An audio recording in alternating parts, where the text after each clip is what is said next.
Nilqakom għal programm Mit-sena minn Fatima, programm li huwa mtella minni Father Hayden fl-okkażjoni taċ-ċentinarju tad-diritt tal-Madonna ġewwa Fatima. F'dawn il-programmi qegħdin nitkellmu dwar il-messaġġ tal-Madonna f'dawn id-diritt u kif nistgħu ngħixuhom fil-ħajja tagħna illum.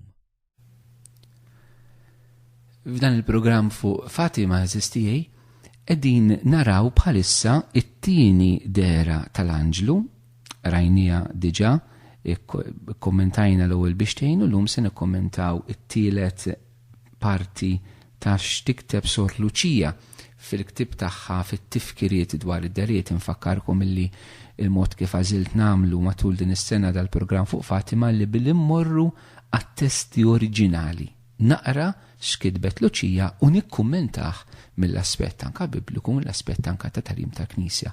Biex bekk aħna neħtlu eżatt fil-fema safja kif il-Knisja tridna nilqu dawn li huma rivelazzjonijiet privati aċċettati mill-Knisja, spjegajdan kollu fil-bidu li m'għandna l-ebda obbligu partikolari li aċċettawhom.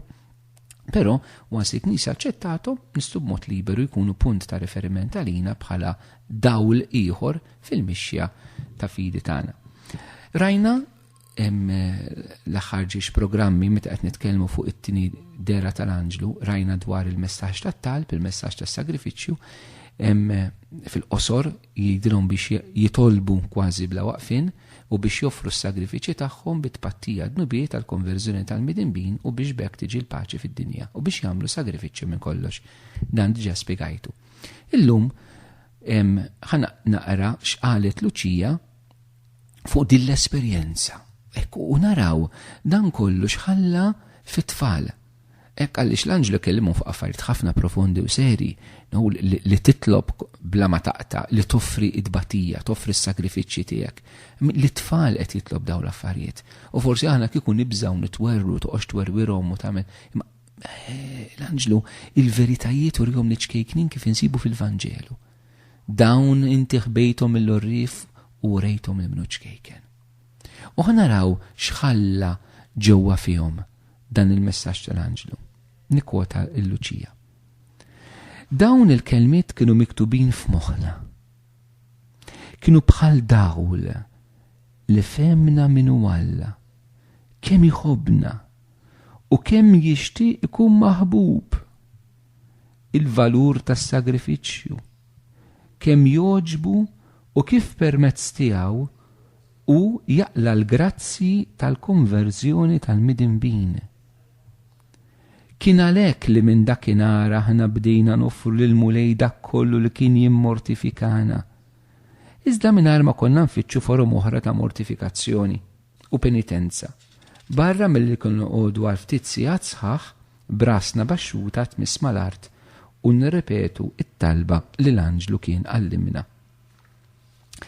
Ejnutu biċċa sistijek, tgħidilna dawn il-kelmiet kienu miktubin f'moħħna.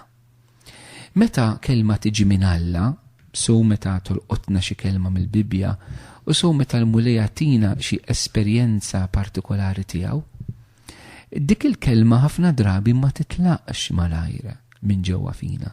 Anzi wieħed mis-sinjali illi xi ħaġa jkun ta'inna l-ispirtu Alla l-imbierek fit-talb tagħna ispirazzjoni hija li tibqa' isa stampata fil-moħħ, fil-memorja, fil-qalb, fl-interjorità, fir-ruħ, fl-ispirtu tal-bniedem. Tibqa' stampata. U wieħed anka meta wieħed jiddixxerni jara ħaġa jekk ġejja mill-ispirtu jew le, jarek tibqa' xisa stampata. X'dak li jagħmel Alla isu jimmarka. Naraw danna fuq anke mit-teoloġija mistika, naraw ċar fil-każ ta' tfal. Kien bħal dawl, mela dan ma kienx biss kliem li l-Anġlu qed jagħtihom biex jallimhom, imma it was an enlightenment, jiġifieri tom dawl, tom għarfien, fetħilhom għajnejhom f'kelma waħda. Xi ħaġa li ma kinux qed jarawha qabel, u issa qegħdin jarawha hija rivelazzjoni. Il-kelma rivelazzjoni hija meta inti il-velu jitneħħa. Issa aħna għandna rivelazzjoni pubblika ta' Alla kif inhi fil-Bibja, illi huma l-ġrajiet storiċi tal-poplu Ludi u ta' Kristu, eżistijaj li huma hemmhekk għad-dinja kollha. Però l-mulej lilna wkoll jagħtina dak id-dawl ir-rivelazzjonijiet partikolari fil-ħajja tagħna. Issa mhux qed nitkellem jidhirlek Ġesu u l-Madonna jidhirlek xi ħaġa, imma fil-eżempju fejn fin. Kelma talla li laqtitek, ġieli smajta għajdina, imma pum f'daqqa waħda isni karafta. Dak dawl il-mulej. Dak ċralhom, tom dan id-dawl. Issa tinsewx, l-anġlu kellimhom fuq il-bżonn li jitolbu u li joffru is-sagrifiċċji bit-tpattija d-nubiet għall-konverżjoni tal-midinbin biex bekk tiġi l-paċi. Jgħidu dan id-dawl għax forsi inti minn barra tgħid jitolbu sagrifiċċji talabhom tipo xi ħaġa ibsa is-sagrifiċċji, imma huma x'fehmu kien bħal dawl li fehmna minnu Alla. Araw il-profondità. Kemm iħobbna u kemm jixtieq ikun maħbub. Dan li fehmu ma femux. Ara meta ħaġa tiġi mill-Ispirtu, ma qadux jgħidu kemm jibsa. Le, fehmu minnu Alla. Kemm iħobbna u kemm jixtieq ikun maħbub. Kemm hija kbira dawn it-tnejn li huma. Ħabib tiegħi, kemm nixtieqkom nifhmu l-profondità. Kemm iħobbna u kemm jiġifieri Alla jitlobna talb, jitlobna sagrifiċċju għax iħobbna u jixtieq ikun maħbub. Din hija l-esperjenza ta' tant u tant qattiżin. Santa Teresa tal-Bambin Ġesu li qaddisa ħelwa ħafna jiena nħobba ħafna. Illi jekk għandkom iċ-ċans qatt ma qrajtuh aqraw l-ktieb Storja ta' Ruħ li jew anke ippubblikata u Malta mill-Patrijiet Terezjani. Għandna traduzzjoni Maltija, reċentament anke ħarġu translation ġdida. Storja ta' Ruħ isibuh fil-ħwienet ewlenin reliġjużi jew xi kunvent ta' Terezjani. Storja ta' aqraw jekk qatt ma qrajtuh, Storja ta' Ruħ ta' Santa Teresa tal-Bambin Ġesu li hemmhekk ukoll tiskopri din Alla kemm jixtieq illi jkun maħbub. Alla għandu din ix-xewqa li jkun maħbub minni u minnek. U Fatima irċevew dan id-dawl b'mod ħafna ċar. Il-valur tas-sagrifiċċju, fehmu l-valur li s-sagrifiċċju għandu valur kbir quddiem Alla, anke quddiem id-dinja m'għandu l-ebda valur, imma quddiem Alla għandu dan il-valur. U tkellimna diġà mhux ħanirrepeti fuqu. Kemm jogħġbu u kif permezz tiegħu u jaqla l-grazzi tal-konverżjoni tal-midinbin. Ħabib tiegħi din hija Padre Pio tal-Pjagi biex insemm qaddis ieħor li fehem dawn l-affarijiet. Fehem li l-konverżjonijiet kienu Padre Pio kienu jgħid. Ħanida bit-Taljan kif jgħidaw u mbagħad naqleb Malti. Le anime non si danno per regalo, ma si pagano con lo stesso prezzo che ha pagato Cristo sulla croce, la sofferenza. Padre Pio li madwaru seħħew ħafna konverżjonijiet u mirakli. Fem illi ma jiġux mit-talbis, imma jiġu mill-sagrifiċċju tagħna, l-istess prezz li ħallas Ġesu fuq is-salib. Il-konverżjonijiet jiġu bit-talb u s-sagrifiċċju. Darba minnhom Ġesu qal, ċerti xjati nitilqu biss permezz tat-talb u s-sawm. Meta l-apostli pruvaw ikeċċu x-xitan minn dak it-tifel wara li Ġesu niżel minn fuq it-tabor u ma rnexxilhomx, u mbagħad qalu għalfejn aħna ma rnexxinix, u Ġesu qalilhom ċerti xjati nitkeċċew biss bit-talb u s-sawm. It-talb u s-sagrifiċċju. Imma ħafna drabi aħna din tajnija l barra. Irridu l-lum il-ġurnata stil ta' ħajja nisranija fejn Alla jħobbni kif jien u jien nibqa' kif jien. Metri Alla jħobbni kif jien biex jien nitbiddel, Alla jħenna lija biex jien nitbiddel u biex jien nejnu fil-missjoni ta' konverżjoni, evangelizzazzjoni tal-oħrajn. Irrid nitlob, irrid insum, irrid nagħmel is-sakrifiċċji. Irrid ninaqat ma' Ġesu f'kelma waħda. Inkun ħaġa waħda miegħu u li talab u li bata fuq is-salib u li qobda fid-tbatija tiegħu fuq is-salib għall-konverżjoni tal-midinbin. Jew naħduh dal-messaġġ li permezz tas-sagrifiċċji inqalgħu il-grazzja tal-konverżjoni. Aħħar darba tkellimna għallhom għamlu sagrifiċċju minn kollox. Jew noffru kollox għall-konverżjoni tal-midinbin.